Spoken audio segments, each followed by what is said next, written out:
Bueno, buenas tardes a todos. En primer lugar, quiero agradecer a las autoridades por organizar este evento y también a los presentes por interesarse en este tema para comparar un poco la historia del Perú con la República Argentina, que hay mucho en común.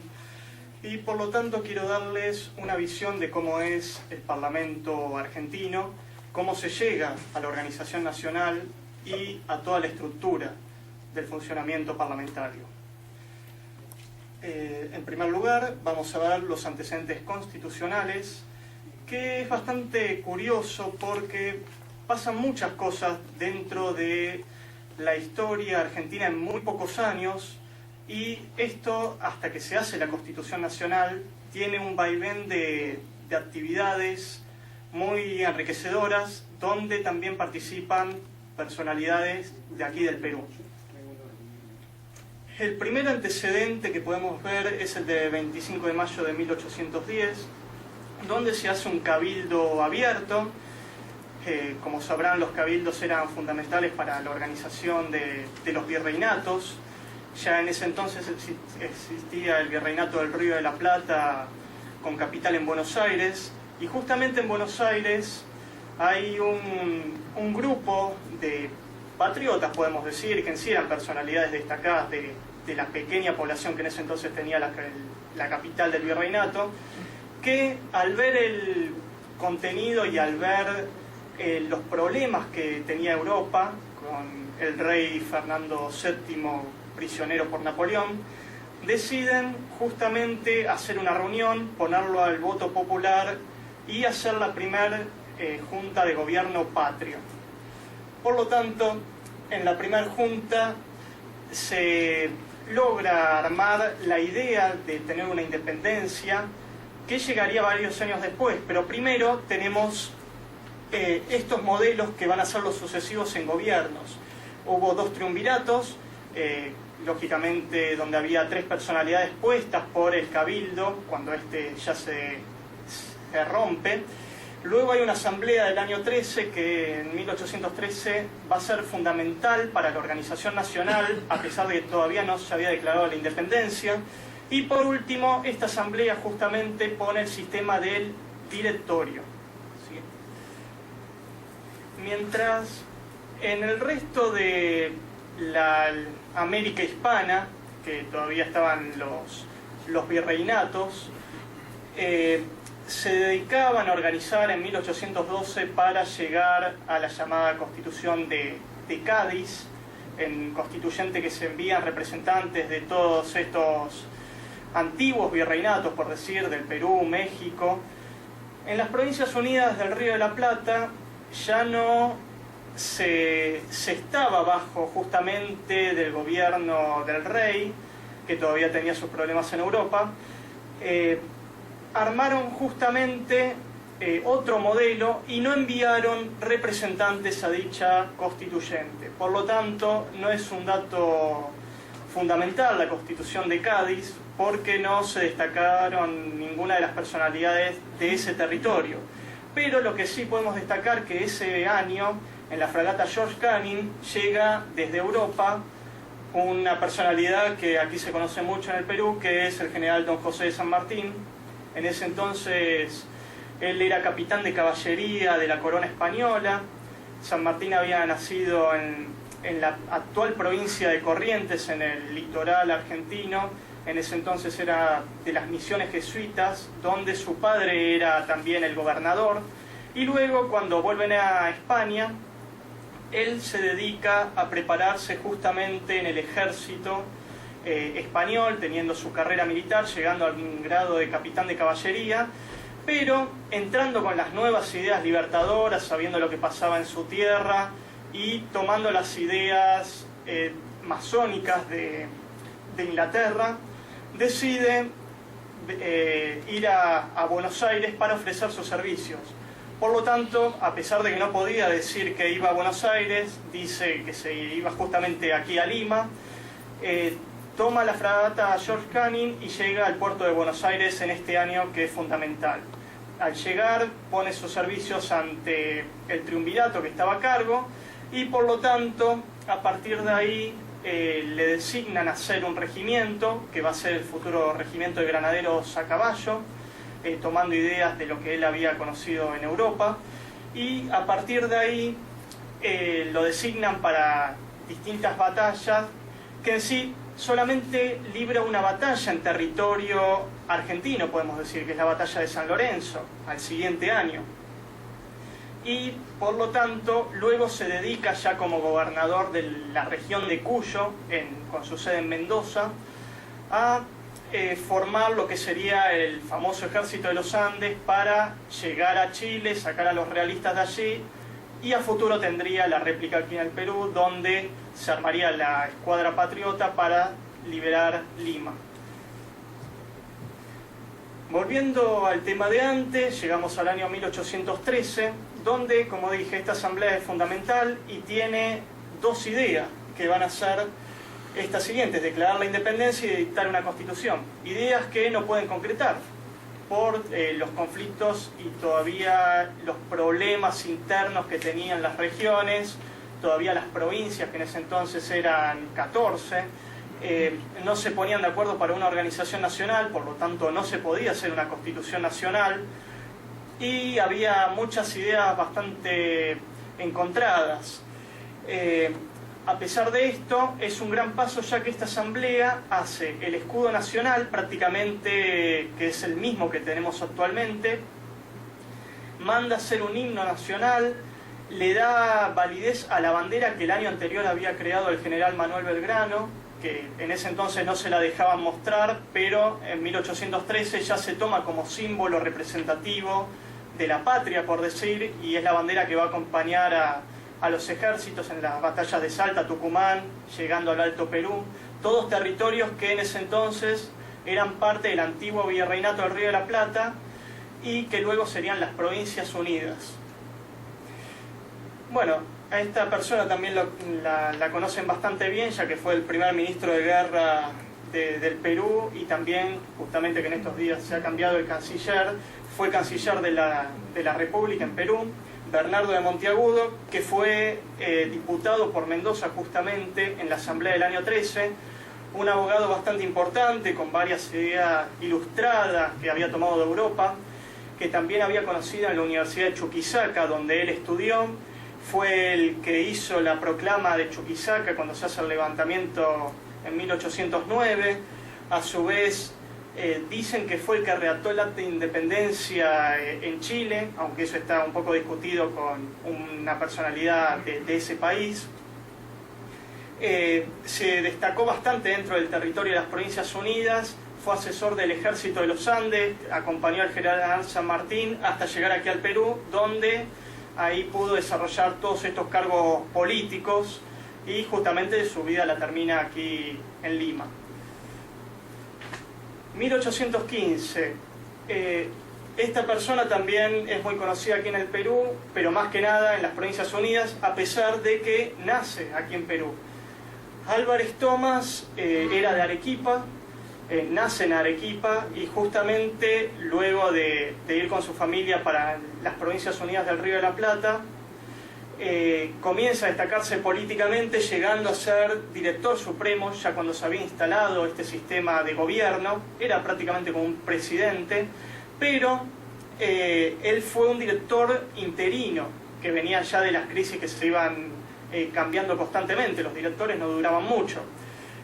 A pesar de que duró poco tiempo siendo director supremo, tiene una idea dentro de una de las comisiones de su gobierno, que es hacer una constitución, justamente. Pero por los problemas que había todavía dentro del territorio, las ideas estas se encontraban entre las provincias que no se ponían de acuerdo, cada uno tiraba para su lado, por lo tanto la idea termina siendo nula, y lo mantenemos como un inicio para llegar a la Constitución en 1853. Luego hay otro antecedente constitucional en 1819, donde comienzan a anotarse las ideas unitarias, ideas muy centralistas, dándole más que nada primacía a la provincia de Buenos Aires, una provincia que por tener el puerto y la aduana se creía superior en sí al resto de las provincias, y esto justamente no le gustaba a dichas provincias, que querían que compartan esas riquezas con los demás, porque lógicamente no progresaban tanto como Buenos Aires, las provincias del norte o las provincias no del litoral, que sí también tenían entradas por sus ríos, sino que las provincias cordilleranas y norteñas no tenían los recursos para mantenerse. Y por lo tanto, mientras Buenos Aires quisiera ponerse sobre ellas, no iban a aceptar una constitución que las denigrara. 1826, una nueva constitución unitaria dentro del gobierno de turno, donde esta persona, que era Bernardino Rivadavia, ministro del gobierno ese que estaba, piensa esta constitución, y es muy interesante porque por primera vez aquí se pone los tres poderes y el sistema presidencialista, que justamente dura muy poco, pero en ese periodo Bernardino Rivadavia se pone como presidente de la República. Por lo tanto, por los mismos problemas de la constitución unitaria anterior, no se llega a mantener el sistema, la constitución esa queda nula y Rivadavia luego tiene que exiliarse. Aquí entramos ya en la época de la anarquía, donde hay las guerras civiles y se pelean justamente estos dos bandos, los unitarios y los federales. Los unitarios, como dijimos, querían que Buenos Aires fueran los que estuvieran a la cabeza de la naciente república, y los federales eran prácticamente caudillos, personas muy importantes dentro de sus provincias, que en sí eran bastante criticados por los unitarios y se las llamaba a las otras provincias como los 13 ranchos, sin contar Buenos Aires, pero con esta influencia que tenían podían hacerle frente justamente al pequeño grupo europeo con ideas europeas que tenían los unitarios.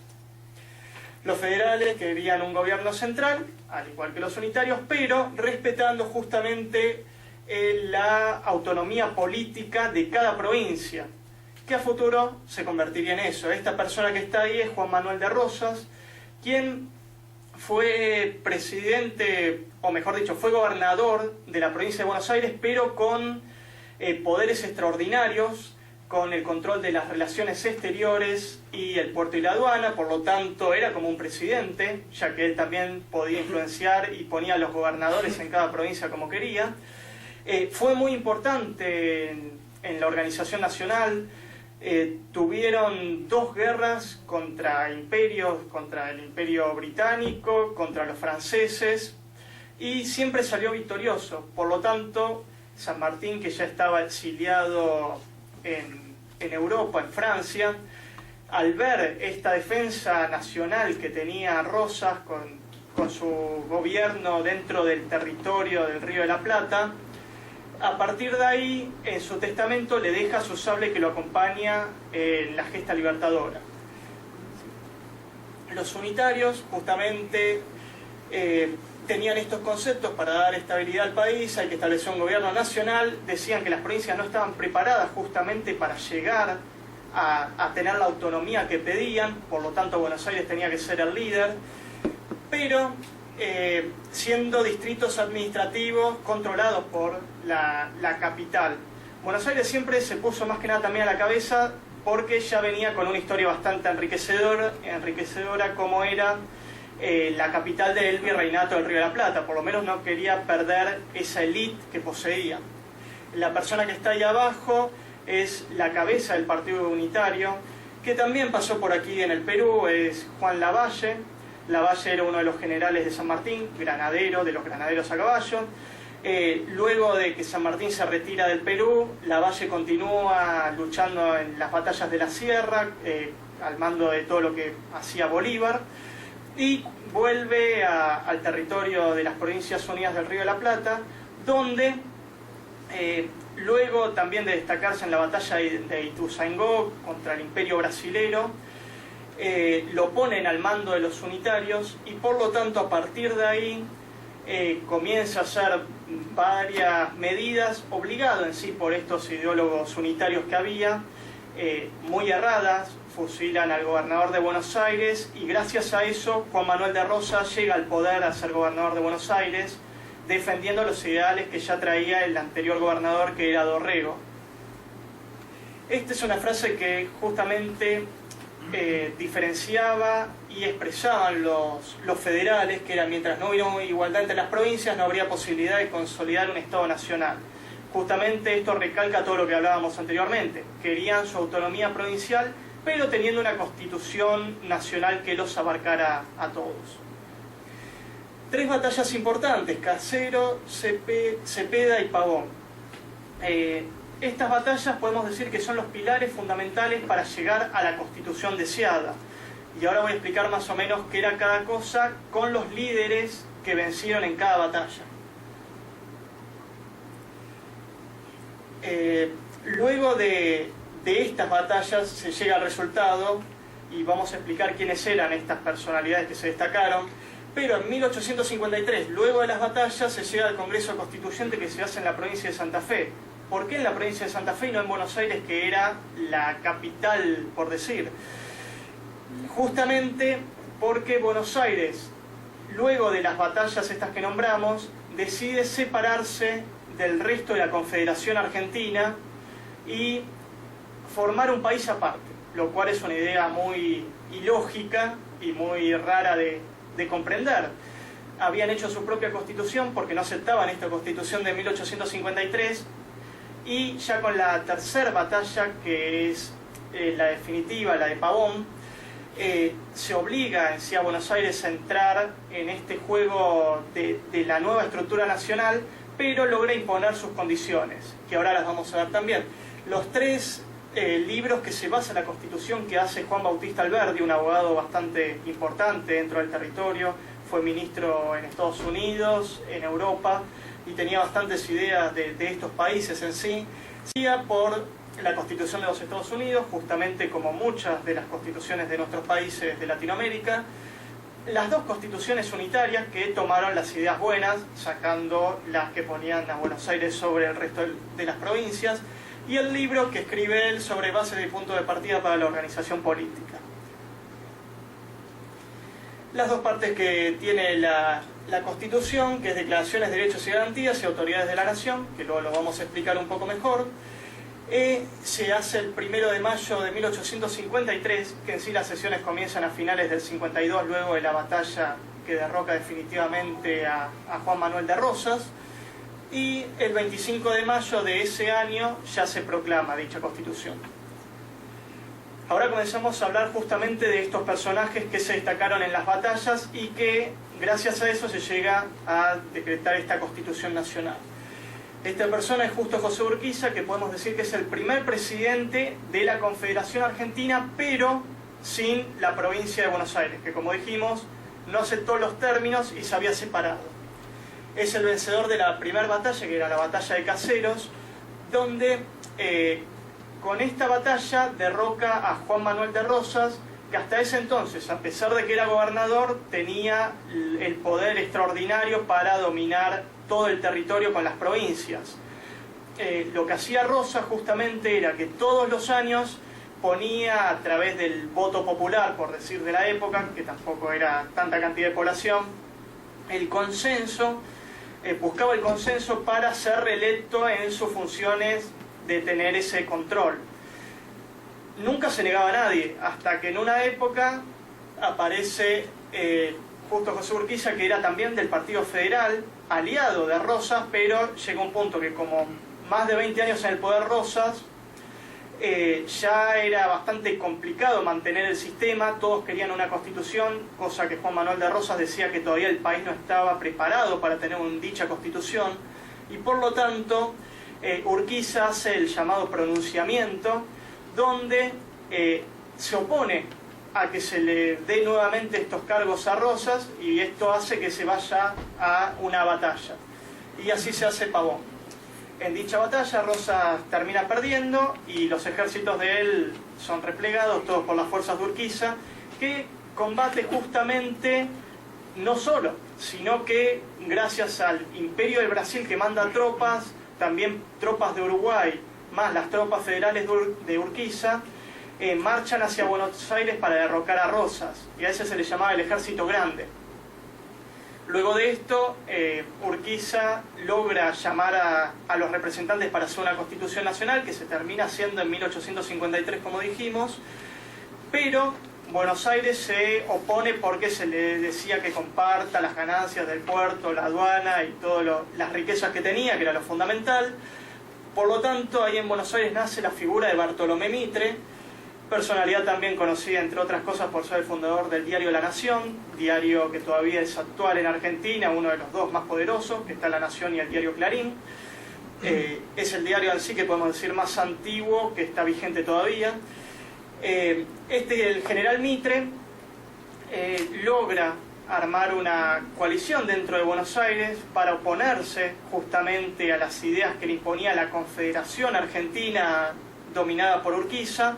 Van a la batalla de Cepeda, donde las fuerzas de Mitre pierden. Entonces los ejércitos porteños pierden con la gente de la provincia de la Confederación, y por lo tanto, a partir de ahí, la Confederación Argentina le exige a Buenos Aires que se vuelva a unir al resto del país que se estaba organizando.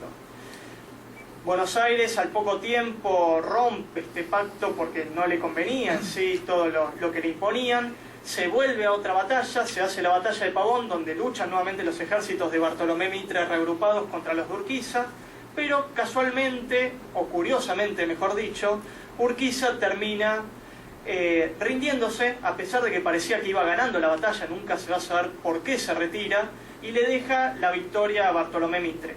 Así que podemos decir que hay 3 presidentes distintos de 3 organizaciones del Estado argentino. En primer lugar, Bernardino Rivadavia, con su constitución unitaria, que se proclama presidente de las Provincias Unidas del Río de la Plata, cosa que cuando se declara en 1816 la independencia argentina, que se hace en la provincia de Tucumán, en el norte argentino, el acta de independencia no dice Provincias Unidas, República Argentina, dice Provincias Unidas en Sudamérica, tomando los territorios del antiguo virreinato del Río de la Plata, que todavía comprendía parte de Bolivia, parte de Uruguay, y por eso varias de estas regiones, como Charcas, Mozos, mandan representantes, diputados al Congreso de Tucumán, que va a declarar la independencia. Todo para ya salir de la estructura monárquica. Por lo tanto, a partir de ahí ya se toma la organización donde Mitre va a ser el primer presidente de la nación argentina. Urquiza era de la Confederación sin Buenos Aires, Mitre ya es del país unificado. Sí. Llegamos a la Constitución Nacional de 1853, que es curioso también porque Argentina mantiene esta constitución vigente todavía. Argentina no tiene constituciones hechas de cero, como por ejemplo pasó aquí en el Perú, que se hicieron nuevas, hay como 12 constituciones creo.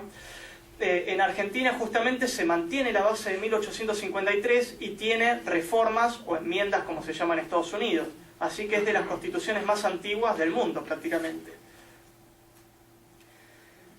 El artículo 1 justamente dice que la nación argentina adopta el sistema representativo republicano y federal, que vamos a ver qué es cada cosa. Representativo, más que nada que el pueblo va a tomar a sus gobernantes a través del voto popular. Está bien explícito en esta Constitución porque hasta ahora, en ese momento, todavía no había la libertad que se buscaba. Pero más adelante va a llegar justamente el voto secreto, universal y obligatorio, que lo vamos a ver, justamente lo hace una persona muy conocida aquí en el Perú. Republicano, más que nada, lo que resalta bien es la división de poderes, que, como dijimos, en la Constitución unitaria ya se hablaba del sistema presidencialista, pero la división de poderes que se pone el Ejecutivo, el Legislativo y el Judicial. Y el federal consiste en un Estado nacional donde hay 23 provincias más la Ciudad Autónoma de Buenos Aires, que en 1880 va a ser declarada capital de la República. En la dirección que estoy en el Senado, que es la Dirección General de Publicaciones, tenemos los llamados diarios de sesiones, donde están textualmente todos los debates de las sesiones desde 1860 prácticamente en adelante del Congreso. Aquí sería el diario de los debates. Y estuve leyendo justamente cómo era para que Buenos Aires sea declarada capital de la República. En sí fue un debate bastante agotador y ganó por cansancio, por decir Buenos Aires, porque también estaba la ciudad de Córdoba y Santa Fe para ser la capital de la República, cosa que después de muchos debates, de mucho posponer dichas sesiones, termina declarándose a Buenos Aires, manteniendo la tradición que ya venía de capital del Virreinato del Río de la Plata, de capital de la Confederación Argentina en adelante. Los niveles de gobierno, un Estado nacional o federal, ya que Argentina en la Constitución deja justamente explícito que es un gobierno federal donde se logra lo que se quería, que cada provincia tenga su propia constitución, pero que responda a una constitución nacional. O sea, es como Estados Unidos prácticamente, donde cada estado puede tener leyes que otras provincias no lo tienen, pero responden a la general sin contradecirse.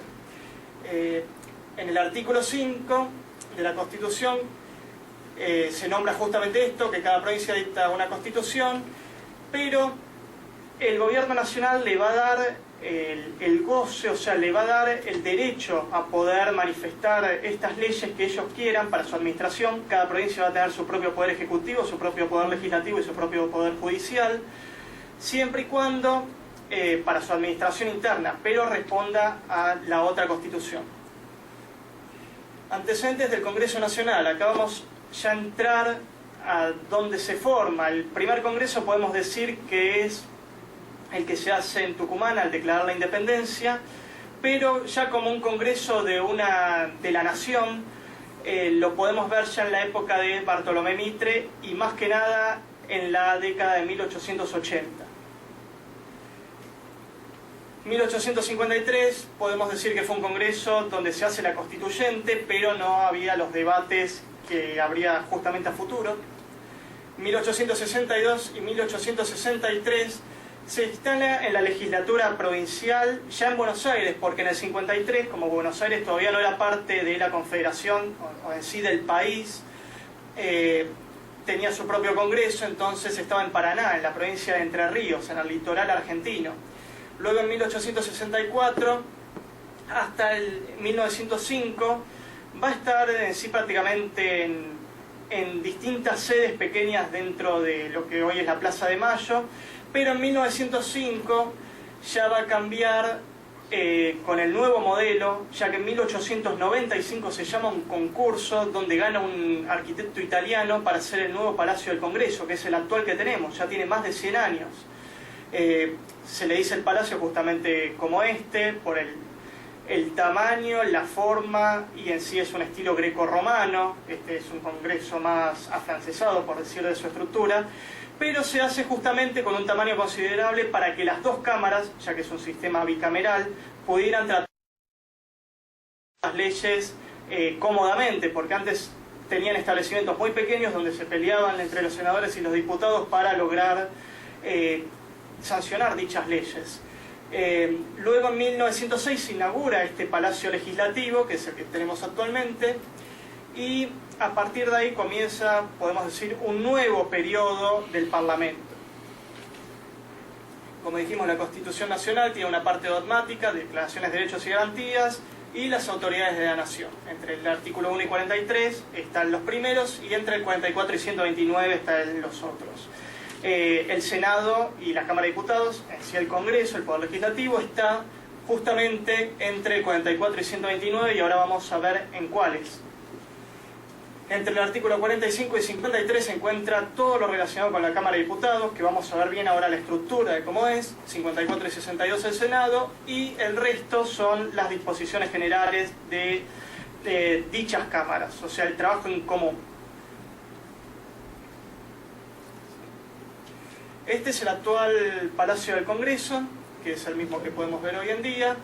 La mitad del Senado, la otra mitad es de diputados, y también internamente el Parlamento está conformado por 5 sectores, no solamente las 2 cámaras, que ahora vamos a ver cuáles son. Acá están la Cámara de Senadores y la Cámara de Diputados. son los pilares fundamentales, pero a su vez por disposiciones de dichas cámaras se crean 3 sectores para complementarlas para el funcionamiento del Parlamento, que es la Biblioteca del Congreso, la Imprenta del Congreso y la Dirección de Ayuda Social. Esto prácticamente no se dice porque en los medios lo que uno siempre ve son los debates de los 2 recintos, senadores y diputados, pero el que está dentro del Parlamento y cuando uno va a visitar dicho Congreso, justamente ve estas diferencias y ve para qué sirve cada sector, que ahora lo vamos a ver.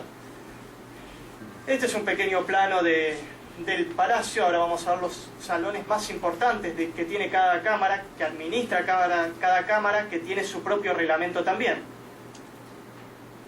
El Senado posee estos salones: el Salón Azul, llamado Libertador San Martín; el Salón de Lectura, llamado Presidente Ilia, que fue un presidente radical de 1960; Salón Rosado, que lo envía a crear justamente Eva Perón, ya que cuando se le da el voto femenino, los derechos políticos a la mujer, comienzan a llegar en los años 50 las primeras senadoras mujeres, y para darles un lugar propio se crea este salón que justamente se lo conoce como el Salón de la Mujer, y en los años 90 se le pone el nombre de Salón Eva Perón.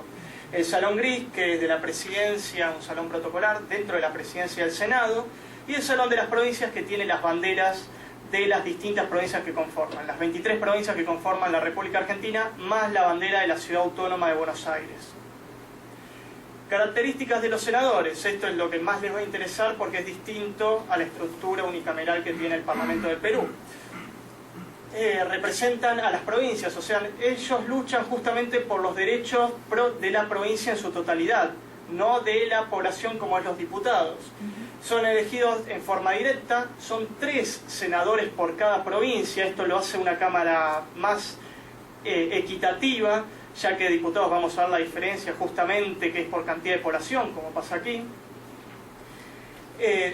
Actualmente son 72 senadores, ya que ellos tienen que representar a las 23 provincias más la Ciudad de Buenos Aires, por lo tanto el cálculo da este número.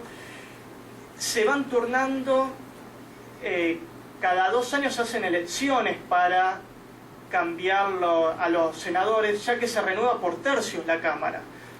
Su mandato dura 6 años, por lo tanto, cada 2 años tiene que haber una elección para ir variando, depende de la provincia que le toca.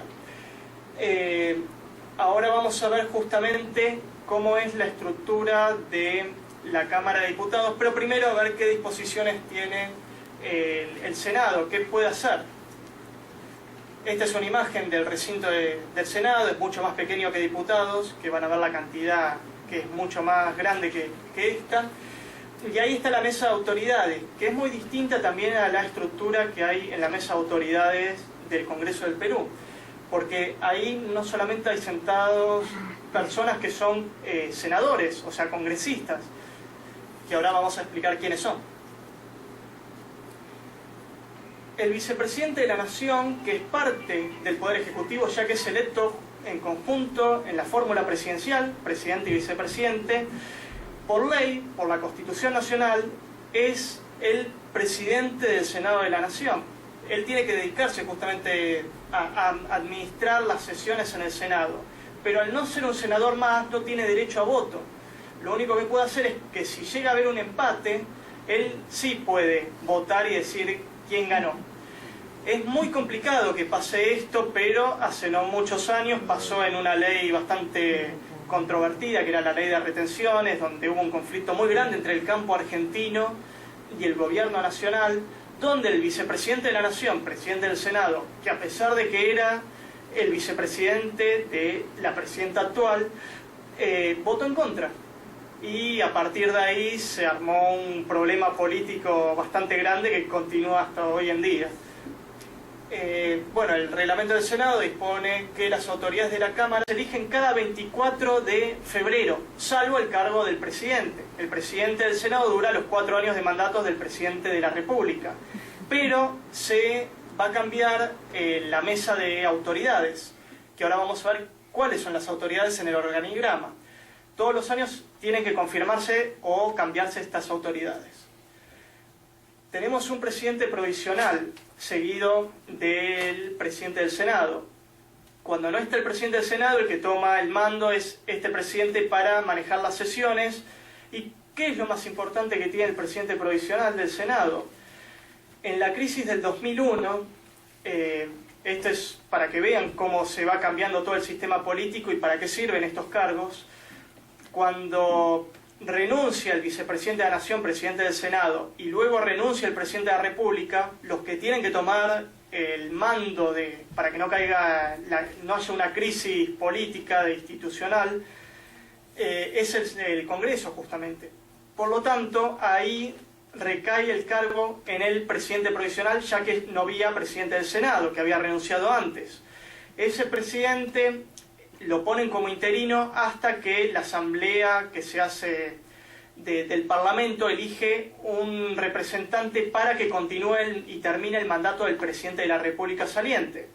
El presidente que se elige, que en ese entonces era un gobernador bastante importante, dura una semana en su cargo. Por lo tanto, termina renunciando por no tener apoyo político y a partir de ahí, otra vez el Congreso tiene que caer poniendo al presidente provisional interinamente.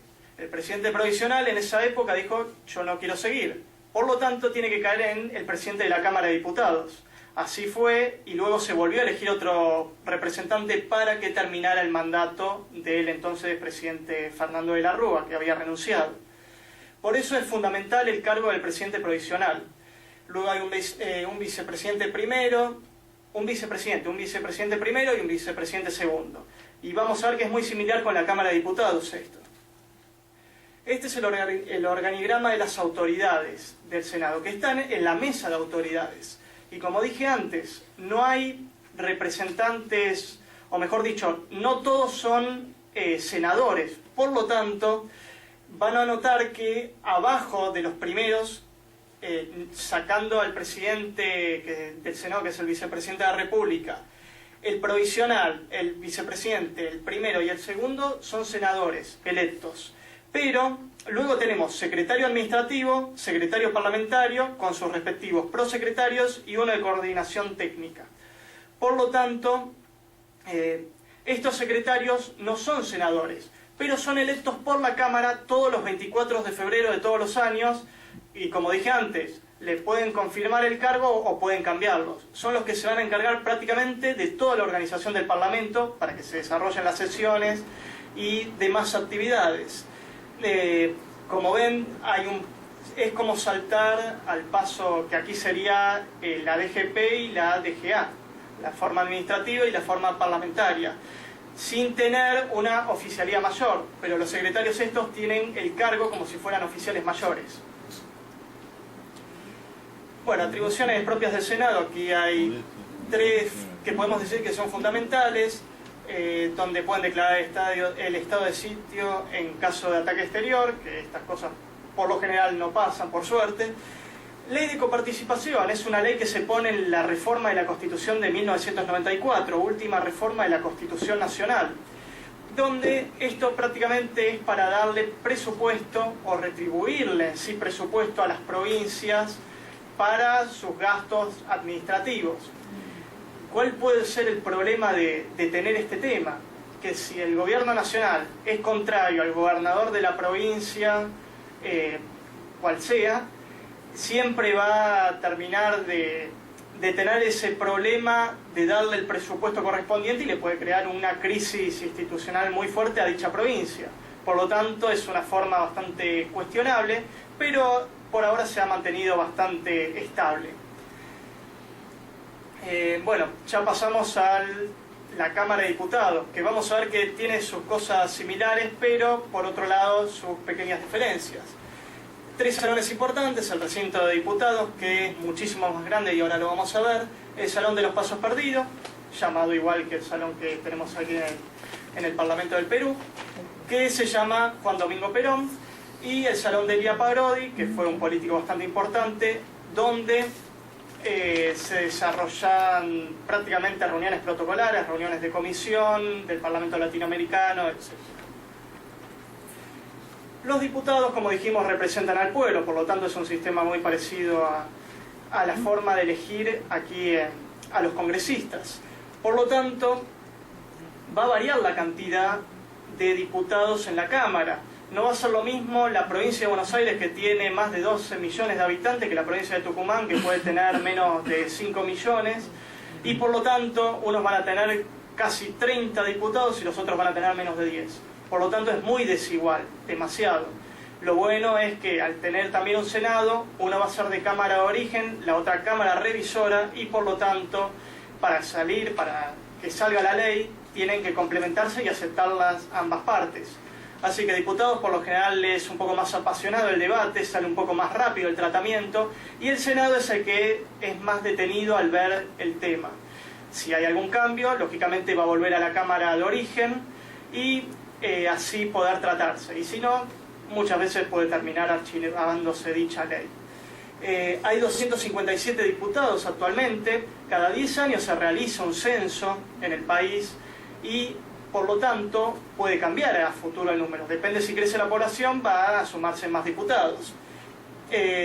A través del sistema DONT se elige, por lo tanto se divide la cantidad de las bancas por la cantidad de votos, o mejor dicho, la cantidad de votos que saca el partido por la cantidad de bancas, y ahí se van repartiendo a cuántos diputados le tocan tantas bancas y después la primer minoría.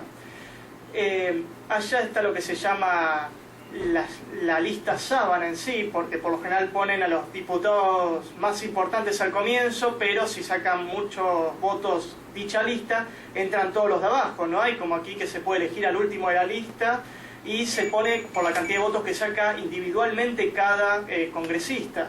Allá entran todos en conjunto. Vamos a ver ahora las características de la mesa directiva. Esta es la imagen de la Cámara de Diputados. Como ven, es enorme, mucho más grande que el Senado.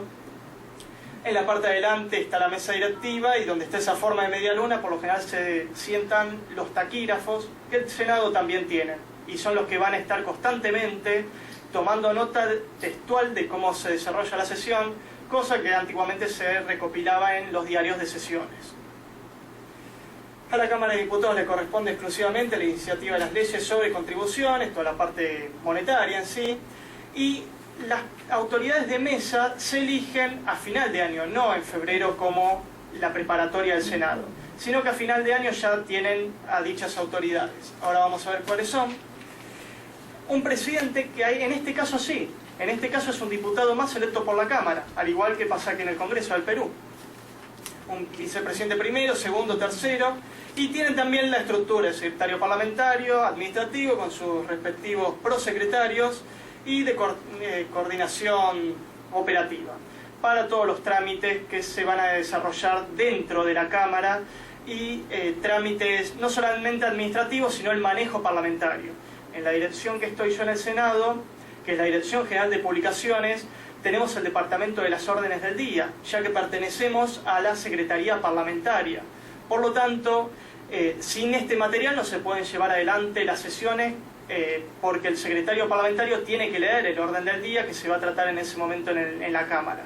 Y es material que constantemente van buscando los senadores y diputados también en estos despachos preparados para el trámite de formación y sanción de la ley, como se le llama. La Biblioteca del Congreso. Esta imagen es la foto de la biblioteca interna que está dentro del Palacio. Solamente ahí pueden ir los legisladores y asesores, no es abierta al público, aunque la visita guiada se muestra, porque la verdad es hermoso el lugar. Todos los ejemplares que salen en el país tienen que dar un ejemplar a la Biblioteca del Congreso y un ejemplar a la Biblioteca Nacional. Ahora vamos a ver algunas características. En 1853, que comienza con la Constitución la Organización Nacional ya definitivamente, en el 59 se logra hacer, a pedido en sí de Urquiza en sí prácticamente, que estaba al mando hasta el 60, que luego comienza Mitre, se manda a hacer la Biblioteca del Congreso, y casualmente los primeros ejemplares se los compran al mariscal Andrés de Santa Cruz, que fue presidente de la Confederación Peruano-Boliviana. Se especializa en muchos temas de materia legal, pero tiene ejemplares de todo tipo, y está dentro de la red CLIN, anotado, o sea, registrado con la conexión de bibliotecas parlamentarias internacionales, que también está ligada a la Biblioteca del Congreso de los Estados Unidos, que es la más grande del mundo. En la actualidad posee más de, bueno, ahí dice 3.000 volúmenes, pero en sí son muchos más, 3 millones de volúmenes, 3 millones de volúmenes en sí, ahí falta un cero en sí, pero actualmente hay más. Esto se va incrementando porque ahora también están incorporando material que viene de afuera. Lo curioso es que la biblioteca cada 2 años se va reemplazando su presidencia entre el Senado y los diputados. Y esto pasa con las otras áreas también puestas por las disposiciones de ambas cámaras, que como dijimos es la imprenta y la Dirección de Ayuda Social. Cada 2 años se lo turna o un senador o un diputado. Imprenta del Congreso en 1919 comienza siendo solamente para las publicaciones de la Cámara de Diputados, pero a partir de la ley 11.601 se transforma en la imprenta del Congreso para todo el Congreso en sí. La Dirección General de Publicaciones en constante trabajo está con este sector, porque son los que van a publicar justamente el material que nosotros les enviemos, que a su vez nos los envían los legisladores, el presidente de la Cámara o alguna institución que hacen los trámites correspondientes. Bueno, realiza también trabajo para otras instituciones y, como dijimos, cada 2 años se lo van turnando entre el Senado y la Cámara de Diputados. Aquí hay 2 personajes que seguramente también conocen, y más que nada el de arriba, porque se destacó mucho aquí en el Perú. La persona de arriba fue presidente de la República Argentina, pero antes de eso se destacó en el Perú justamente en la Guerra del Pacífico. Él es Roque Sáenz Peña. Roque Sáenz Peña, bueno, como sabrán, era uno de los capitanes de Bolognesi. Creo que en sí es el único sobreviviente de estas batallas. También conoció a Cáceres en la batalla de Tarapacá. Estuvo en la batalla de Arica. Luego termina siendo prisionero por los chilenos y termina en Santiago, donde está 6 meses encarcelado. Pero su familia, como era muy de la élite porteña, tenía una gran influencia, logra repatriarlo, cosa que en sí le habían quitado la nacionalidad argentina por haberse enlistado en el ejército peruano. Y el Congreso en pleno le devuelve la nacionalidad, vuelve como un héroe luego de la guerra y vuelve a lanzarse también políticamente. A fines de 1800 él pudo ser presidente de la República, ya que tenía ideas bastante progresistas, pero los conservadores opositores logran hacer una extraña jugada política donde ponen de candidato a su padre, Luis Sáenz Peña, que llega a la presidencia de la República.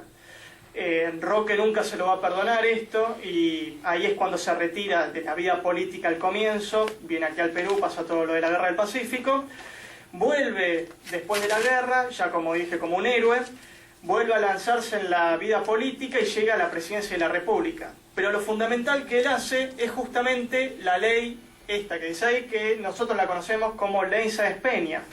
Ley que pone el voto secreto, universal y obligatorio. Aunque el universal es bastante cuestionable porque todavía faltaba votar otra parte de la población, que era la población femenina. Todavía el voto femenino no estaba, no tenían derechos políticos. Y esto va a llegar en el gobierno del general Juan Domingo Perón, donde con todo el apoyo que hace Eva Perón, la esposa del presidente, con la ley 13.010 del voto femenino en el año 47 ya se termina de tratar, lo acepta el Congreso de la República y en el año 1952 por primera vez la mujer puede votar. Y así es donde, complementándose con la ley Sáenz Peña y toda la organización electoral que se gesta en ese tiempo, finalizando prácticamente en los 80, en el gobierno de Alfonsín, creo que es donde se pone toda esta complementación de ambas leyes, se crea la ley electoral actual en Argentina. A pesar de que también después, hace no mucho, se agregó la ley de partidos políticos, que ahora también se pusieron las primarias, que antiguamente eran las internas que hacía cada partido para elegir a sus candidatos. Ahora, antes de la elección general, se hacen unas primarias generales, donde más que nada es para ver quiénes pueden competir en las elecciones generales. Depende de la cantidad de votos que saquen, ahí van a poder competir. Si no sacan el límite más de 100.000 votos en sí, no van a poder postularse. Dos personas que vemos aquí fueron fundamentales dentro de los partidos políticos de Argentina. Leandro Alem, y también está su sobrino, que casualmente era el sobrino, Hipólito Yrigoyen. Prácticamente los fundadores del Partido Radical. Leandro Alem lo funda, pero Hipólito Yrigoyen es el primer presidente electo con la ley Sáenz Peña del voto secreto, y resalto secreto porque hasta esa época, o sea, hasta Roque Sáenz Peña se ponía el candidato a dedo prácticamente. Los conservadores se mantenían así en el poder. Con el voto secreto ya no se podía hacer fraude y por lo tanto sale el primer presidente radical, que es Hipólito Yrigoyen, que en sí traiciona un poco la confianza y la estructura que había armado su tío, Leandro Alem, al fundar el partido, que era más revolucionario. El Partido Radical en sí nace por revoluciones de fines de 1800, pero era más moderado, y así Hipólito Yrigoyen llega a la presidencia. Presidencia que va a tener en sí dos presidencias, una que termina, y luego termina siendo en la segunda presidencia, en 1930 termina siendo derrocado por el primer golpe de Estado que tiene Argentina, a través de un militar que era Uriburu, pariente de otro presidente argentino del 1800, que a su vez había sido embajador en Chile en la época de la Guerra del Pacífico, que era José Evaristo Uriburu, había sido embajador argentino en Chile, y en sí es el que logra negociar para que Argentina no participara en la Guerra del Pacífico contra Chile. Y acá viene la otra parte, el otro partido político fuerte, que nace, podemos decir, el 17 de octubre, ahí nace el sentimiento, pero todavía no nace el partido, que va a llegar después, ya que el general Juan Domingo Perón, que hasta ese entonces se había destacado justamente en la Secretaría de Trabajo y Previsión Social, también se había destacado como ministro de Guerra y a su vez vicepresidente de uno de los militares que habían hecho el golpe en el 1943, el famoso golpe del GOU, del Grupo de Oficiales Unidos, para sacar a otros militares que también estaban haciendo una administración bastante mala en el país. Perón comienza a destacarse en esto, más que nada en la Secretaría de Trabajo, es donde puede implementar leyes fundamentales para los trabajadores. Esto le da bastante fama y a su vez esto le da el odio de varios oficiales del ejército que logran convencer a la cúpula del ejército y lo mandan preso a Perón. Pero este ejemplo en sí es lo que le da más poder todavía, porque los trabajadores que ya habían ganado bastante terreno y a su vez se habían conformado el tema de los sindicatos, y admiraban a Perón por todo lo que los había apoyado, hacen la manifestación esta del 17 de octubre de 1945, que la CGT, la Confederación General del Trabajo, organiza también. Van casi 300.000 trabajadores hacia la Plaza de Mayo para pedir la libertad de Perón. Cuando se encuentra el gobierno de facto con todo este problema, obviamente no podían reprimir porque también era bastante complicado. Deciden liberar a Perón. Le preguntan a Perón qué se puede hacer, y lo que él mejor dice es: llamemos elecciones. Y así, a través del Partido Laborista, él llega con el más del 50% a la presidencia de la República. Se crea luego el Partido Justicialista, o también conocido como Partido Peronista, y es uno de los partidos que hasta hoy en día, sí podemos decir, es de los más fuertes en Argentina. Lo que tiene Argentina es que luego de la crisis del 2001, los partidos políticos, los dos partidos fuertes, el radical y el peronista, se dividen en varias fracciones porque no se ponen de acuerdo en las partes internas. Por lo tanto, surgen varias ramas, entre ellas, por ejemplo, el del gobierno actual. El Frente para la Victoria es una rama del Partido Justicialista. Dentro de los radicales también salieron varias coaliciones por no ponerse justamente de acuerdo. Y así es como comienza el juego político dentro del Parlamento, porque podemos ver dentro del Senado, por ejemplo, tenemos más de 5 partidos justicialistas, que son todos unos contra todos, y la mayoría contraria al gobierno, pero todos tienen de líder a Perón, lo cual es bastante curioso. Y así, para terminar la charla, no aburrirlos más, la quería terminar con esta frase, que es como se ve actualmente a la política. La política es el arte de buscar los problemas, encontrarlos, hacer un diagnóstico falso y aplicar los remedios equivocados. Frase que dijo justamente Groucho Marx, un famoso comediante, y creo que es como se ve a la política actualmente en la mayoría de nuestras poblaciones, y los que trabajamos en los parlamentos justamente tenemos que revertir esto y asesorar mejor a nuestros congresistas para poder darle el visto bueno y sacar leyes un poco más razonables, por decirlo. Muchas gracias.